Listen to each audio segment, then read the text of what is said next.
Hi, I am live here. I almost forgot to jump on, so I forgot to forewarn everybody that I would be coming on live to continue reading the D. Gary Young story. And we are on page 55 today. It's the St. Mary's Expands, and it's all about the St. Mary's farm and how it expands and what it's doing.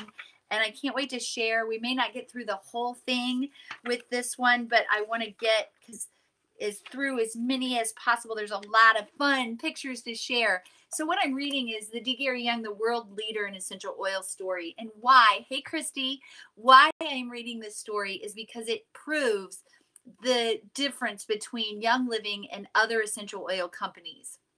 And it also, hey Tammy, it also shows you the truth about essential oils. When you do something good out there in the world, often there are haters and there's people that do bad advertising and bad stories about somebody so good. And this book, if you hear this, read this, and take it in, hey Marie, hey Melody, if you take it in, you will have a lot of education about Young Living essential oils as a company.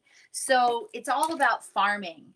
And we're avid farmers for our essential oils. And this is the St. Mary's farm that we're at this point.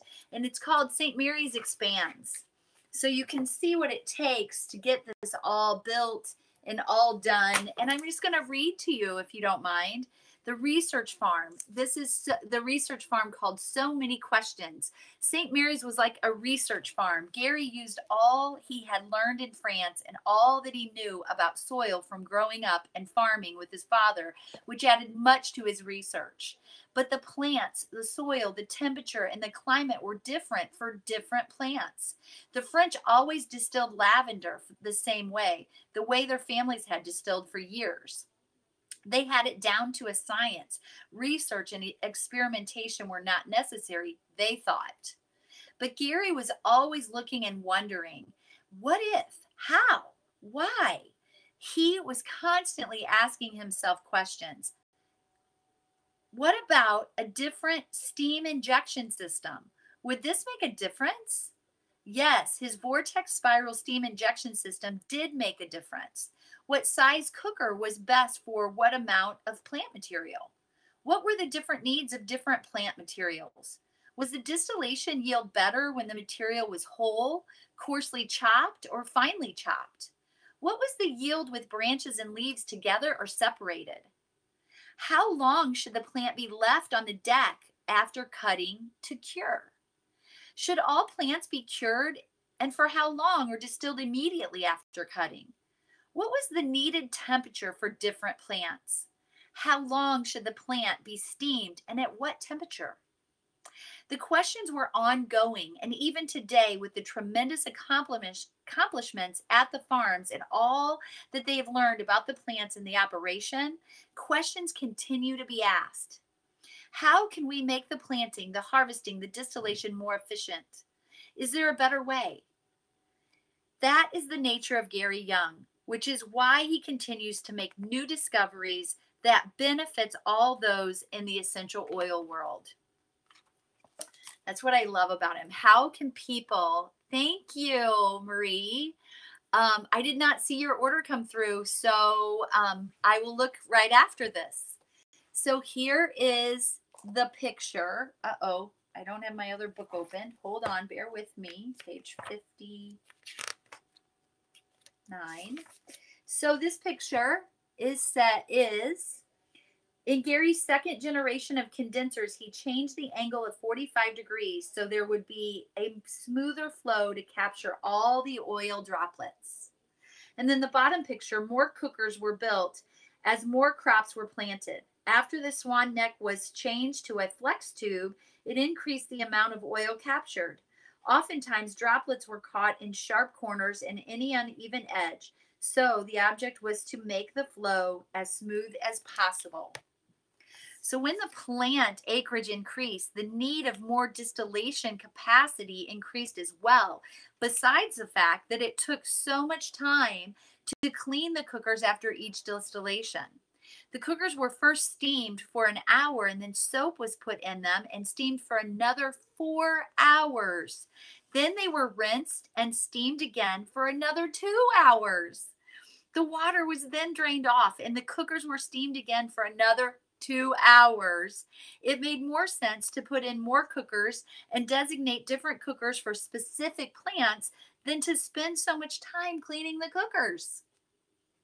In 2011, the first spa was installed near the separators so that it could be filled with the floral water containing micromolecules from the distillation. Now, I have been in those spas. I have been personally in the hot tubs, the spa tubs that have the water from the distillation in there. So, so amazing. So it made, let me see, yay, so glad so many are on joining us. I know you, it's so great to learn about this. So fantastic. So hold on. This water in the past was just drained off and wasted, this floral water. But Gary kept wondering what could be done to find value for this water. The idea came to him to install a hot tub and fill it with the floral water so that people could relax in it. And let me tell you how fantastic it is.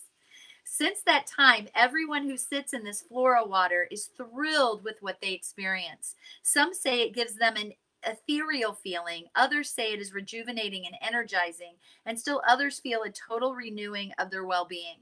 Adults and children alike are thrilled to soak up their micronutrients. So let me show you those pictures. Here's Mary and Gary and little baby Jacob. It is excited every time the oil bubbles up into the separator. See the oil bubbling into that separator? Can I get even closer? Yeah.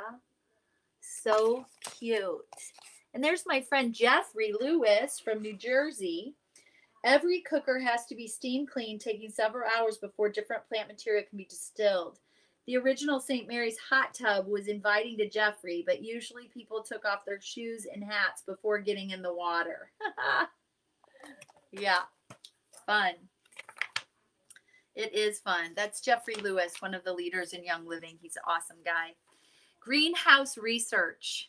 So in order to expand the fields, lavender starts were trucked from the St. Mary's farm until greenhouses were built in Mona, Utah. Good morning, Glenda.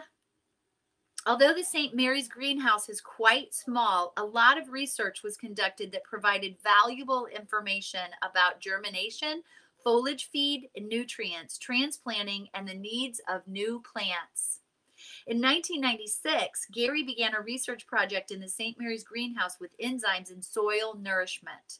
It was a fascinating project from which much information was gathered for treating the soil and nourishing the plants. Gary discovered that he could test the glucose, the sugar levels of the plant material with a Brix instrument to see when the glucose was the highest, enabling him to determine the best time to cut the crop. Higher Brix levels means that the plant will produce greater volume and the highest quality of oil. Now Young Living farms all over the world use Gary's system for determining the oil potential of plants prior to harvesting. Here's picture time. Gary moved the 2 small greenhouses in Spokane to St. Mary's in 1992, where he enlarged them so he could grow more starts and conduct research. So at the bottom, you see the plants treated with nutrients and enzymes and untreated, and see the difference in the plant. This took years to establish, right? And here at the top picture, let me make sure you're seeing it. Treated versus untreated clary sage. Plants were treated with enzymes and foliage feed, resulting in 3 times the growth. The bottom one, plant and root growth were measured and recorded. Beautiful. I know I was missing some comments. Yes, he is very brilliant, Brenda. So good. Yay. Thank you so much, Glenda. We're excited to have you in the family. Yay. All right. So here come more pictures. I just want you to, I love these farms. I love, love, love, love, love, love, love, love, love these farms. And I hope these pictures help you fall in love with the farms as well. Did I tell you I'm a farm girl at heart? Melody and I's parents grew up on the farms in Southern Illinois. And so down in the bottoms, my mom's farm that she grew up on was right by the levee. So you had the farm right there, and then out the front door, there's a big levee ditch. And then there was the road, and you'd have to go up and over down, and there would be all the fields, levee on one side, fields on the other. And then you drive, and it was literally a white sand beach of the Mississippi River. Tell me that I did not have the best experience as a child. We rode motorcycles, tractors.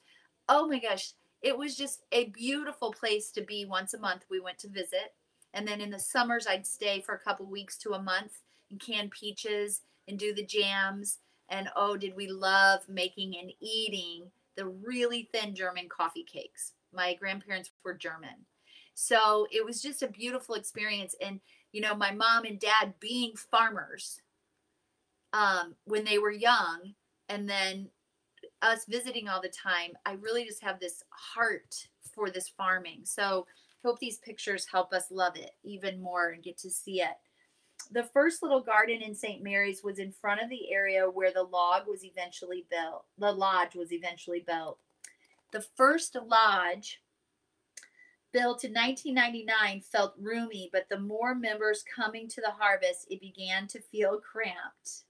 So then that's the lodge, continued to expand and now has a large kitchen, dining and training room, showers, and laundry facilities. Here's this picture. The new addition, built in 2010, seats about 350 people comfortably and is wonderfully placed to teach and learn. And then there's the little cabins. The cabins at St. Mary's are toasty warm during the winter. So if you notice, Gary builds facilities on the farm so that we can go and learn and we can be a part of the harvesting and the farming. And I find that very special. And anytime you go to a Young Living event, you know that you're going to get education. It's not just a little work here. It's a lot of interaction. It's a lot of learning. It's a lot of knowledge about health, wellness, distillation, farming, community. It's just beautiful. I can't say enough about it. I feel like it's my family away from home. And I feel at home when I'm there. So there is a lavender field. Beautiful first year lavender grows into big bushy plants. So notice what it grows into. The St. Mary's shop and distillery at sunset. Is that not gorgeous? Now, do you see how the lavender field, most of the farming around the St. Mary's farm is forest around it, and we're like that farm, that opening up. And notice, if you've seen this picture before, it's somebody using Young Living on their website, but it's really Young Living. And then here's Gary and Jacob loved St. Mary's lavender in 2002. That's little Jacob, and now he's 16 years old. And there is our farm from left to right: the office, the mechanical shop, the distillery, the red barn, the lodge, the green roof, the farmhouse, greenhouse with white roof, and small shop behind the greenhouse. Lavender and Melissa fields are growing well, and newly plowed fields is ready for planting. Aren't these pictures gorgeous? Okay, look at this next one. Gary wondered if Melissa would even grow in cold, wet St. Mary's. The original seed came from France in 1991, but was first planted in 1997 and harvested in 1998. The St. Mary's climate was perfect and similar to France. Melissa grew beautifully and produced an exquisite oil. Do you see the trees all around and mountains surrounding the farm? It's so gorgeous there. Over 120 acres of organically grown Melissa are planted on the St. Mary's farm, making it the largest producer of Melissa oil in the world. Tucked away in the mountains of North Idaho, it is a beautiful place to visit when the Melissa and lavender are in bloom. That's no lie. I was there. It's been a few years since I've been to that farm during Melissa harvest, but It is absolutely phenomenal. So let me read some of your comments back. Yes, it is interesting. Yay, Glenda, we've got so much in common. That's so awesome. Let me see. They are huge, not stringy like most others. Okay, so that's a great point. True Lavandula augustifolia is not stringy. The stringy ones are hybrid plants, and it's mostly lavandin, and it's not lavender. Lavandin has very different properties than lavender. Okay. Melissa is lemon balm, and I'm going to tell you to look that up because Melissa oil is one of our more expensive oils because it takes a lot of plants to yield Melissa oil, but it is an amazing oil. So you ask what it smells like? It smells like lemon balm because that's what it is. To visit a lavender field on my bucket list. You can do it with Young Living, Marie. You can do it. It's not hard at all. It's very easy with grace and ease. So I'm going to finish up this last few pages because there's not that much left. This picture, members helped keep Melissa on the tarp until they carried it to the truck to be hauled to the distillery. So with that, Melissa oil is not in abundance in the world, making it very expensive. However, Gary was enthralled with this oil, so he decided to see if it would grow in cool, wet Idaho. It was amazing. However, the harvest was difficult and didn't produce as much oil as Gary expected. So again, he started analyzing and experimenting to discover Melissa's distillation secrets. During 2 years of harvesting and constantly testing the brick's levels, he discovered the right time for harvesting and curing. Melissa is harvested with a swather that uses a sickle bar to cut the stems of the crops so that they fall nearly into windrows where they are picked up and transported. But Gary made an unexpected discovery, and that was that Melissa did not produce well when cut and left on the ground. So he put tarps underneath the swather to catch the plant as they were cut. Then, as the tarps were full, they were lifted into the flatbed trailer and driven to the distillery. It worked well and seemed to solve the distilling problem, except that it was very slow and labor intensive. Many members came to the harvest and worked together, walking behind the harvester, loading the tarp, and then when filled, pulling it out and getting a new one ready to go. That's what the distributors did. It was a challenge trying to keep up with the large amount of heavy plant material and picking up loose pieces that didn't make it into the tarp. It took a couple of weeks to cut the Melissa fields, which was too long, pushing past the best time of distilling. Gary knew he had to do something different. So again, he began analyzing and designing equipment to mechanize the harvest. He drew his design and began the fabrication in the shop at the farm.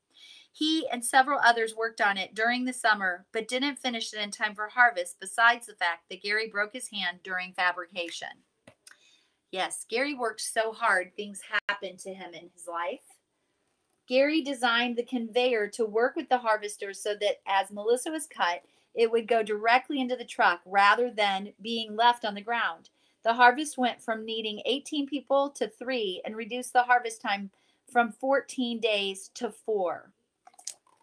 However, the following summer, it was ready. That big machine was ready and went into the field, and within a week's time, the harvest was finished. It went so fast and the oil production was so successful that more acres of Melissa were planted. St. Mary's became a fabulous home for Melissa. And today, the St. Mary's Farm has become the largest producer of organically grown Melissa oil in the world, along with its exquisite lavender and wild-crafted tansy essential oils. So that bottom picture, getting Melissa out of the tarp wasn't easy. Sherry always came to the winter and summer harvest and brings many with her to be a part of the Seed to Seal. That's Sherry Ross, one of our top leaders with Young Living. So, yeah, no, Marie, no, you're not going to wait till tomorrow. I think you said you put it in. So we're going to get you all set up. One more page. It's about the testing of the oils. GC, it's called gas chromatography. Essential oil analysis. Now, this is extremely important and extremely fascinating. So, early in 1996, it became evident to Gary that he would need to be able to do testing within Young Living. Third-party testing was important, but Gary wanted to know for himself. So he began to look for teachers and places he could go to learn about analytical instrumentation for testing essential oils. He wanted to be able to do the testing himself and be able to read the reports. That began a whole new path of education. In 1992, Jean Noel first introduced Gary to Dr. Harvey Casabianca, a highly trained analytical chemist for essential oils in, wait a minute, for essential oils. I lost my spot. Hold on.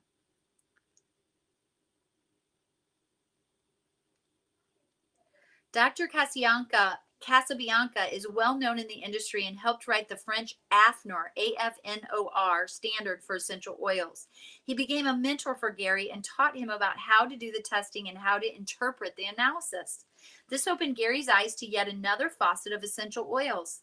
As his interest heightened, he began looking for opportunities to learn more about the chemical structure of oils that would give him the scientific foundation to determine their benefits and enhancements through blending of essential oils. In 1996, Gary went to the Anadolu University in Eskişehir, Turkey, to study with Professor Dr. Hans Baser, might be Basser, who was teaching a course on gas chromatography, GC analysis. Gary completed the 120 hours of intense study and was excited about the world of essential oil analysis. With this new knowledge, he could differentiate between different species of the same oil to understand why one species had greater benefits than the others, or why different chemotypes of the same species each had their individual benefits. He found that combining oils could be very specific depending on their chemical compounds, and the response could be amplified. Blending oils was an aromatic adventure, and with experience, he learned that depending on the compounds of different single oils, he could greatly change or enhance the aroma of the blend. Gary's instinctive understanding of the oils and his famous sense of smell gave him an amazing edge in the aromatic world of essential oils. When Gary returned home, he brought his first GC instrument and hired a microbiologist for his new laboratory that filled a very small room in the old Payson building. Dr. Casabianca came to set up and calibrate our new testing instrument to the exact column wall thickness used in his CNRS lab in France. This tiny beginning has evolved into a very large laboratory today with millions of dollars of highly specialized instruments for scientific analysis and research of essential oils, as well as scientific equipment for testing other Young Living products. Wow. So there is Gary and Dr. Casabianca received instrument for their continuing education on GCMS and Dr. Casabianca in France in 2010. Nice. As Young Living grew and more distillers were built, Gary wanted to have the testing capacity on site to give him immediate information for making decisions about distilling. There was a small room in the office in St. Mary's, and Gary used for testing during the few weeks of distilling in the summer months. But when he started hauling chips from Highland Flats to distill during the winter, more testing was needed. So in 2012, a whole new room was built onto the St. Mary's distillery. A new laboratory with a GC instrument came to the farm so that the oils could be tested for the chemical composition immediately after distilling. This way, Gary had instant information, enabling him to see if he was achieving the results he wanted. How many people do you know? How many companies do you know that go to this much work to make sure they are giving us a quality product? That's my question to you. Good luck finding that outside of Young Living. With this on-site testing, Gary is able to determine if he needs to change the distilling time, the temperature, or volume of the plant material. Some plant materials need to be distilled in smaller amounts, and with this analysis, that can quickly be determined. Both a bottling and labeling machine were also installed so that members and volunteers could see and be a part of the entire seed to seal process. Let me tell you, it is huge appreciation and huge sense of accomplishment to be a part of seed to seal. An entire new spa was built with 3 hot tubs and 5 immense holding tanks where were installed in the basement underneath to hold the floral water so that it could be pumped into the spa tubs on demand. After working hard all day in the field, relaxing those aching muscles in the soothing floral water that calms and clears the mind is an amazing experience. Just relaxing in the spa and enjoying visiting with other members is one of the highlights at the farm. Today, in addition to the laboratory in the Spanish Fork warehouse, Young Living has laboratories at the farms in St. Mary's, Idaho, Highland Flats, Idaho, Guayaquil, Ecuador, Fort Nelson, British Columbia, Canada, and Split, Croatia. And here is the next farm we will talk about, and that is our let me say it correctly, I have to look at it. Simeon La Rotunda farm in France. So that concludes our storytelling today. Woo! From the D. Gary Young, the world leader in essential oils. Thanks to all of you that watch this and care about where your oils come from, that care about a man named Gary Young that brought this to us.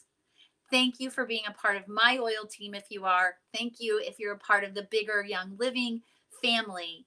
I just really appreciate my extended family with Young Living.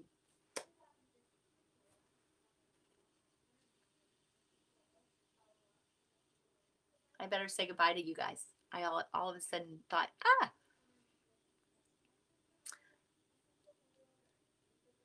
no one's gonna miss melodies because you guys are gonna get in today. Awesome. Bye, Maria. Bye, Sandy. Melody, Maria, Brenda, Marla, Glinda, Sandy. Bye, you guys. If I missed anybody, Christy was on here earlier. If I missed anybody, you're in my heart. Bye, Shirley.